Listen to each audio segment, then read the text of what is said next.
Të nderuar shikues, mirë se takohemi në emisionin Mozaiku të fundit për vitin 2025. Emisionin e sotëm e përmbyllim me sport. Andrea Berisha është shpallur sportistja më e mirë e Malit të Zi për vitin 2025. Ky vlerësim vjen si rezultat i sukseseve të saj të rëndësishme në arenën ndërkombëtare, përfshirë edhe medalen e bronzë në kampionatin evropian për senior. Një arritje që na bën krenar të gjithëve.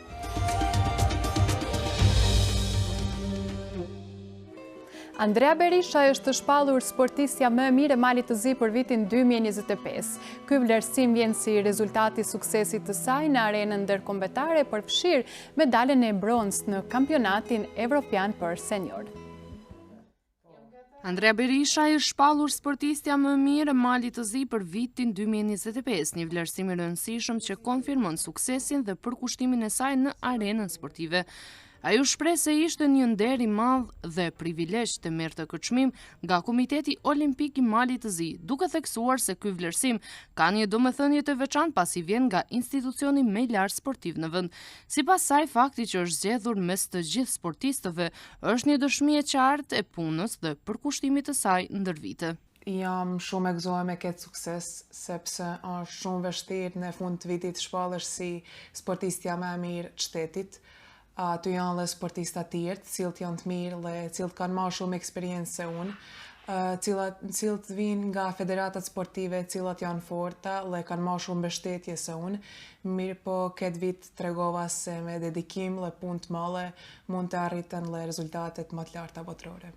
Andrea fitoi medaljen e bronzë në kampionatin evropian për senior, një nga rritjet më të mëdha të karrierës së saj deri më tani.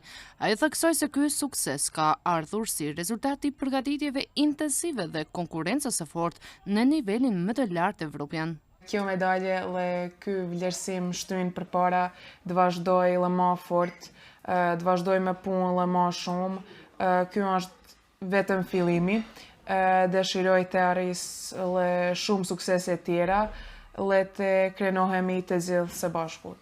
Kampionatin botnor, cili janë bajt në Kinë, kam arritur të shpallem në vendin të natë. Mbastaj kam marrë pjesë dhe në kampionat evropian, cili janë bajt në Zvicër. Kam marrë pjesë dhe në kampionat botëror deri në moshën 21, cili janë bajt në Kenya, Nairobi, dhe në fund kam marrë pjesë në kampionat evropian për deri në moshën 21, cili janë bajt në Kosovë. Sukseset e saj Andrea ja dedikoi familjes, në veçanti motrës së saj, të cilën e cilëson si idolin, inspirimin dhe kampionën më të madhe që njeh. Këto rezultatet mia ja dedikoj familjes time, cila është kanë gjithmonë me mua, më ka animua dhe më ka shtyp përpara. Ata kanë besuar gjithmonë në mua dhe në motrën time, dhe atër kur tjerët nuk kanë besuar. Mezi pres që dhe motra ime Angela të rikthehet mas lëndimit dhe të vazhdojmë nga vitit e ardhshëm bashkë të arrisim dhe rezultatet të larta, më të larta botërore. Dhe ato është motra ime vogël Adriana, cila do të garojnë në kategoritë juniorëve në vitin të ardhshëm. Andrea thot se shpallja si sportistja më e mirë është jo vetëm një konfirmim i rezultateve të saj, por edhe një dëshmi se me punë, disiplinë dhe besim në vetvete mund të arrihen qëllimet më të mëdha. Ai e sheh këtë çmim si një motivim shtesë për të vazhduar rrugën e saj sportive edhe me më shumë përkushtim. Me këtë sport merren ata 11 vjet. Që shfillimit motrën time Angelën e kom pas si idol më të madh. Çdo ditë kem ushtrua bashkë, në çdo garë kem shkua bashkë. Ajo më ka përgatit për gara seniorëve, ajo më ka forcua. Ajo është vicekampionja e botës në kategori juniorëve. I ka dhe 3 medalja evropiane.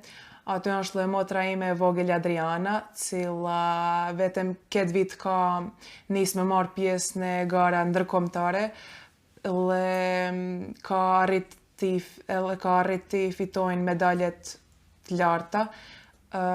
Ashtu që shpresoj të shpresoj që të tria të vazhdojmë me suksese dhe rezultate të mira. Nga çdo muaj marrim pjesë në mas pakti 2 gara ndërkombëtare, ashtu që na duhet çdo ton kohën me kënë formë të mirë.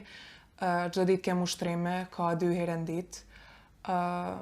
Bus këtyne ushtrimeve janë dhe obligime tjera, të obligimet në shkollë, mirë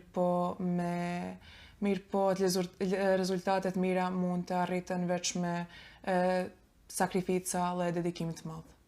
Andrea thot se nuk ka ndërmend të ndalë duke shtuar se ky çmim është një përgjegjësi e madhe dhe një shtysë për t'u përgatitur edhe më fort për garat e ardhshme dhe për të vazhduar me suksese në arenën ndërkombëtare. Planet mia për vitin të ardhshëm janë të marr pjesë në kampionatin evropian, cili do të bëhet në Gjermani, dhe në lojra mediterane, cili do të bëhen në verë. Përpjekja për të balancuar shkollën me sportin është e vështirë. Shkolla është në nivelin primar, por nuk e lë sportin pas dore.